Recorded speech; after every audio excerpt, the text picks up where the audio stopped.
All right, that's beautiful insight. And as we were saying a little earlier to our audiences, the numbers when it comes to schools are high, broadly.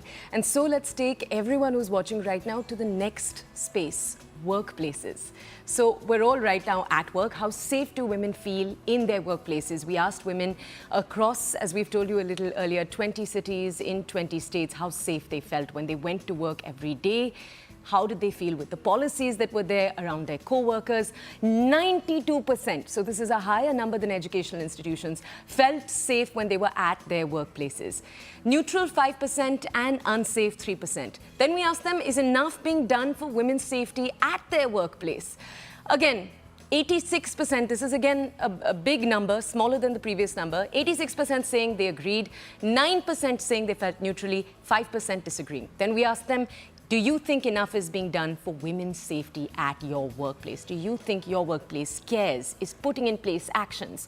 86% you can see, 87% you can see saying they believed that their workplace was doing enough. And let's go very quickly to the data you can see on your screens. How effective is the implementation of POSH at your workplace? 87% saying highly effective. Prevention of sexual harassment is the POSH policies. They've been put in place over the last few years. Only 87% saying they actually felt it was highly, highly effective. All right, that's very, very positive. And let's go over to Dr. Seema to understand a little bit more.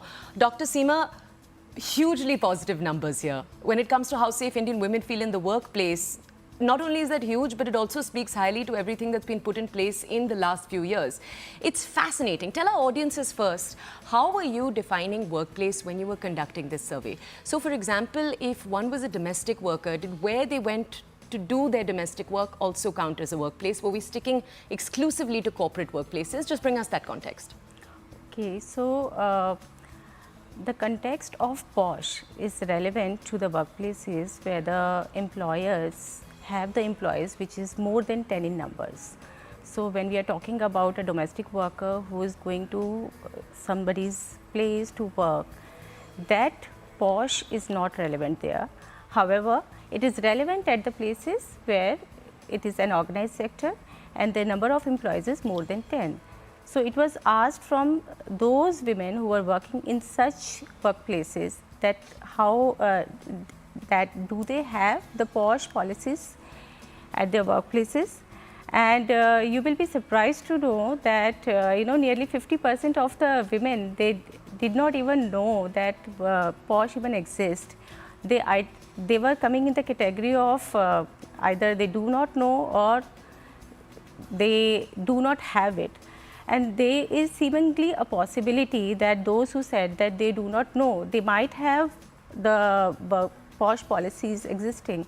However, there is a lacunae of communication on the part of employers which needs to be bridged.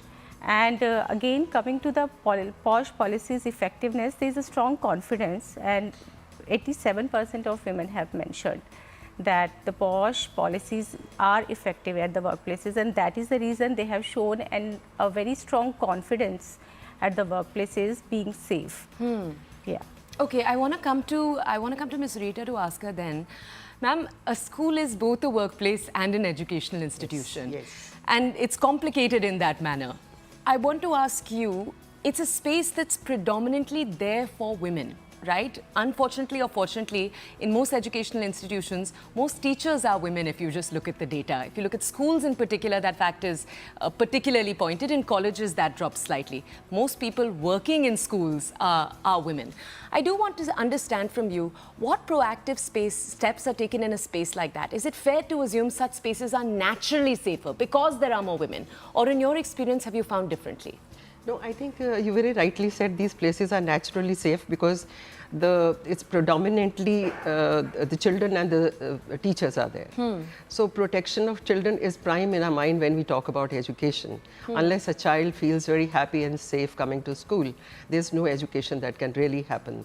So when while we are protecting the space for the children, it becomes automatically very safe for the teachers also. Although teachers are responsible for the safekeeping and the well-being and the safety of the children, but on the other hand, you said that it's predominantly the teachers are the employers there.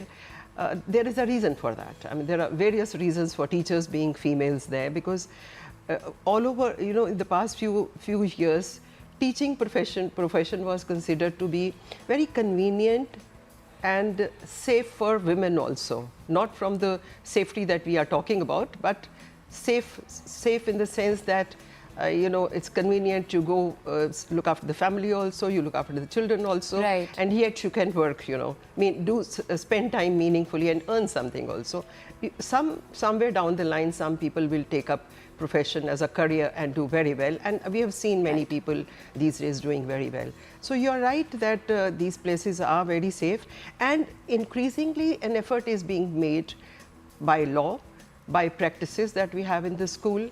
Every year after year, at the time of orientation, we talk about how safe the place is. Okay. In terms of infrastructure, in terms of policies that we have, how toilets are going to be monitored, how some spaces in the school which could be hidden corners or something like that, right. The cameras are being put there. But I would always go by this, that despite doing all this, there are incidents that happen. So the gap is that somewhere down the line we are not able to analyze or probably implement what is expected to be done. Maybe this is that same problem we were talking about. Infrastructure exists, but manning that infrastructure. That sometimes happens. Sometimes, you know, you become so overconfident of things that, look, it's not going to happen, you know. It's the last thing on your mind that happens. Let me just take a quick question to Dr. Seema. Dr. Seema, we've put out these numbers in front of our audiences. We're not done yet, but tell our audiences how we're going to go deeper with this research. PValue is planning to broaden out this research. In each area, ask deeper questions. What is the goal there? What's the vision?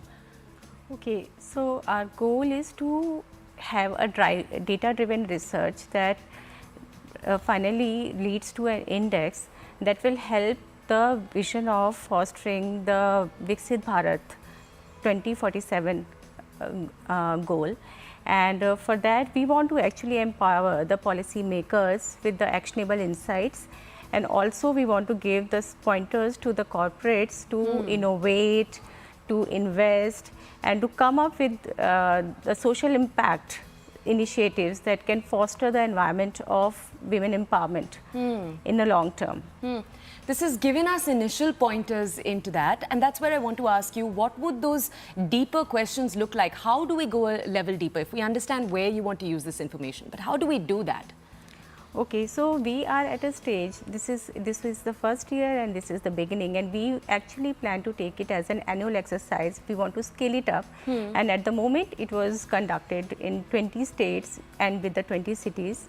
We want to have it across the entire Bharat, and we want to scale it up to the level that we are able to assess not only the urban context but also the rural context. We want to take the insights from this particular study, and that will help us to go to highlight the pointers which will be indicating factors for us to explore more at a qualitative level.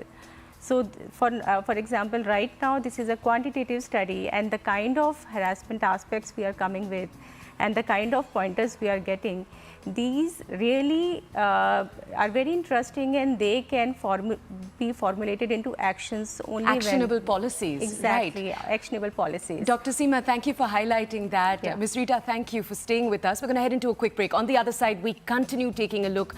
We're going to be actually taking a look at a particularly important data set, the past. In the last year, what have Indian women experienced? Do stay with us.